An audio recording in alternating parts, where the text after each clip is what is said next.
afternoon, good people, and sorry for the delay.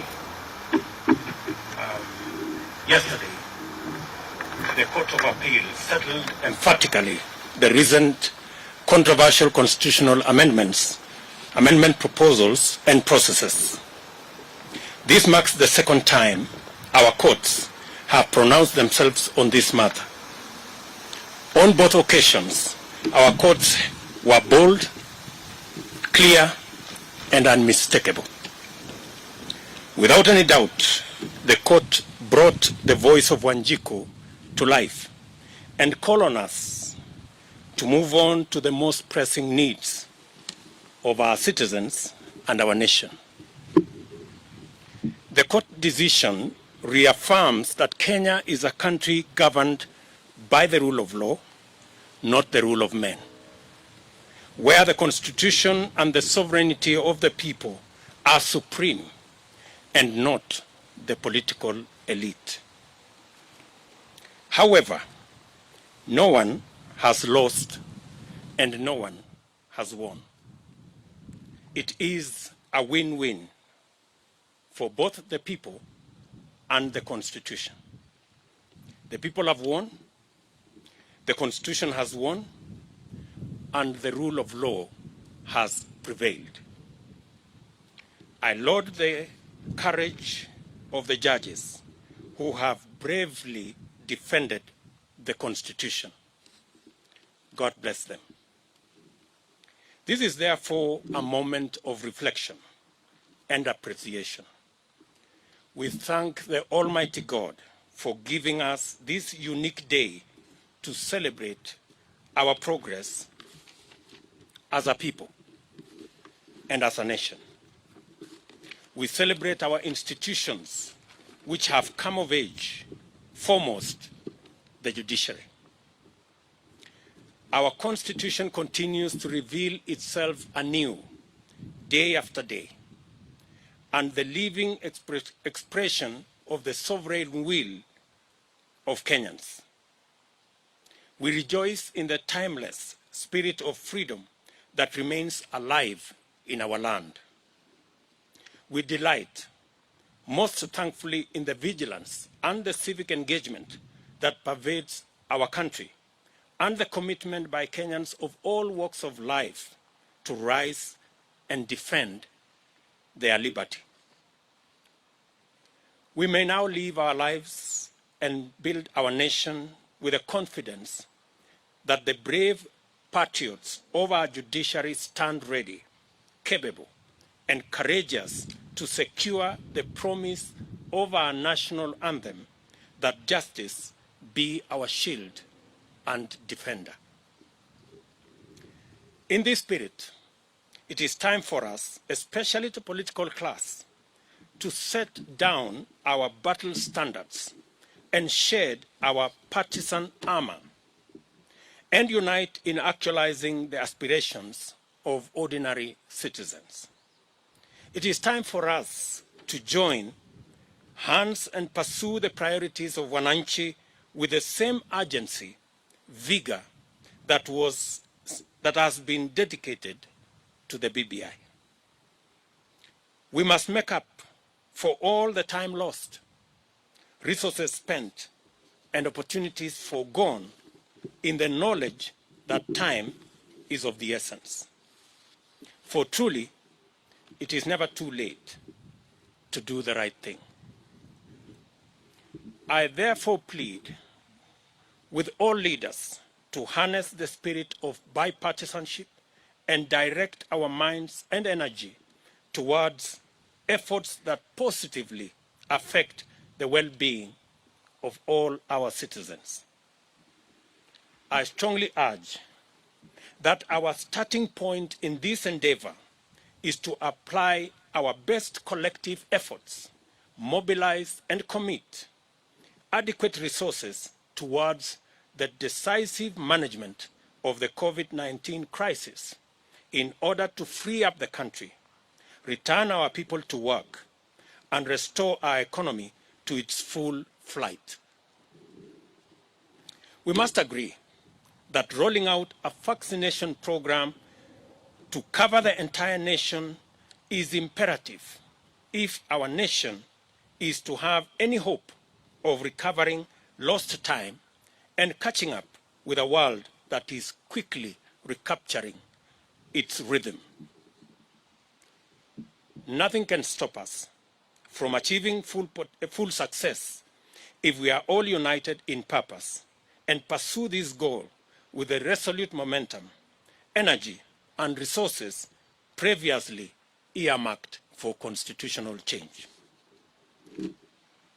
Together with this, we must urgently retrace our path to the Big Four agenda, which packaged a comprehensive raft of policy interventions, programs, and projects aimed at creating millions of jobs for our young people, rejuvenating our agriculture and livestock sectors for food security, agro-processing, value addition, and manufacturing, and also securing the health of millions of citizens through the universal health coverage.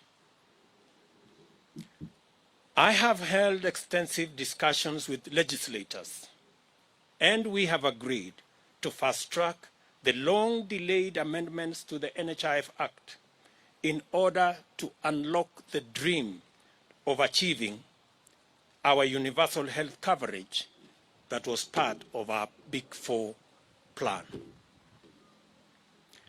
We have also agreed on a similar initiative to reintroduce amendments to the Housing Act to establish the framework for the actualization of the housing fund that is a prerequisite for unlocking the housing program envisaged under the Big Four plan. This will set the stage for the achievement of the housing pillar of the Big Four agenda. The housing plan's twofold promise of making affordable housing available and also creating millions of jobs for young people is the sort of intervention this country needs for this critical moment. We should work with Parliament in its full bipartisan strength to create the legislative framework required to facilitate mobilization of resources necessary to radically transform agricultural production and productivity. This should enable Kenyans to achieve food security and nutrition sufficiency and create a surplus for diversified agro-processing and manufacturing under the industrialization plan. This effort will finally rise to the challenge of moving over 2.5 million families from food nutrition poverty and perennial dependency on food relief. Going forward, we shall need to focus on strengthening and recalibrating our economic policy and programs to deal with the most pressing, the most urgent, and the most consequential needs, beginning with a deliberate, thorough, and purposeful reckoning with the chronic problem of youth unemployment. We must figure out a way of enhancing productivity and competitiveness while creating millions of job opportunities as a matter of urgent priority. A related and urgent intervention that will help in this effort will be to reorganize and consolidate financing of micro, small, and medium enterprises to liberate them from the chokehold of Shylocks and an exorbitant interest rate regime that presently stifles the promise of meaningful growth and stalls the possibility of enterprise development and wealth creation. As a nation, we must commit to creating opportunities for every enterprising Kenyan to thrive and make a living. Furthermore, we must strongly commit to collective effort to fashion a new future for Kenya based on a new socio-economic and political paradigm.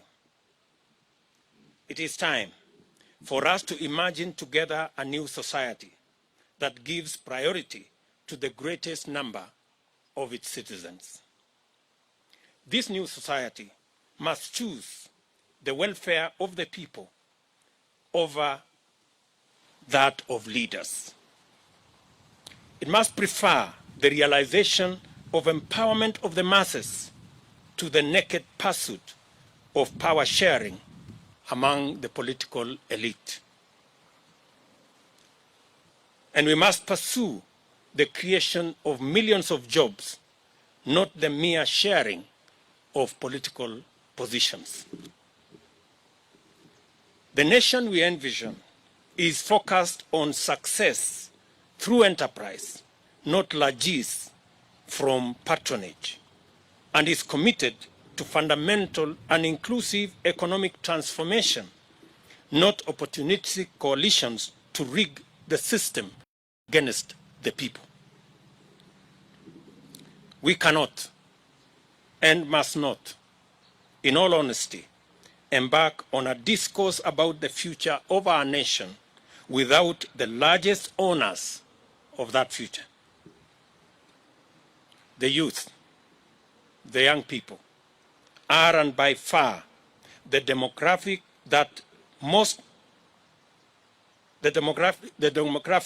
affected by the grave state of affairs in our country. The overwhelming majority of young people suffer the brunt of joblessness. Many have been driven to depression. Many have become victims of drug abuse syndicates. And the vast majority are hostages of burdensome debts. Today, I call on each and every young person in our country to step forward, to stand up to be counted, to summon their energy, talent, knowledge, and expertise to imagine, fashion, and create a new Kenya. I urge the young people of our nation to refuse to be sidelined, to resist to be marginalized, but to assume their rightful place at the center of national discourse. Your place at the center of the national discourse is your right. Do not wait to be invited. Your future and that of our nation is anchored and premised on your readiness to assume your rightful position.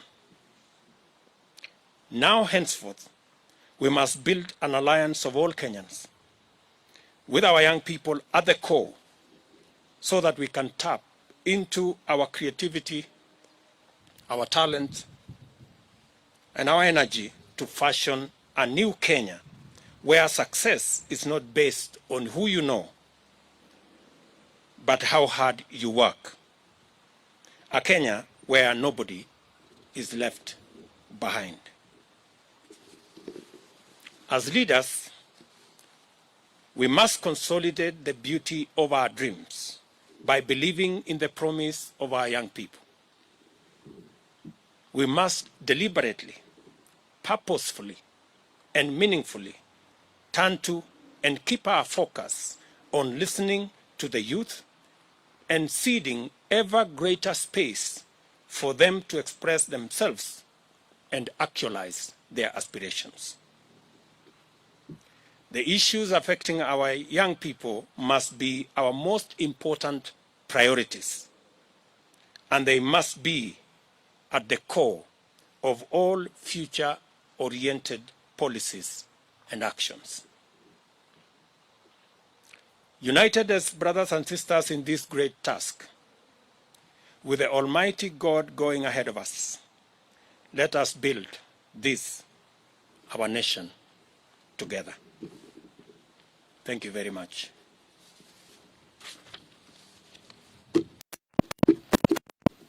That is my statement.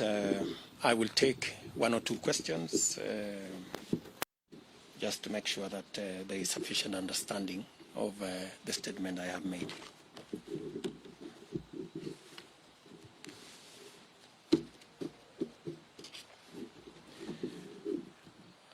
Do we have any questions, or the statement had sufficient clarity?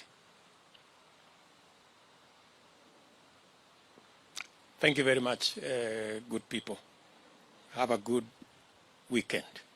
Asanteni sana.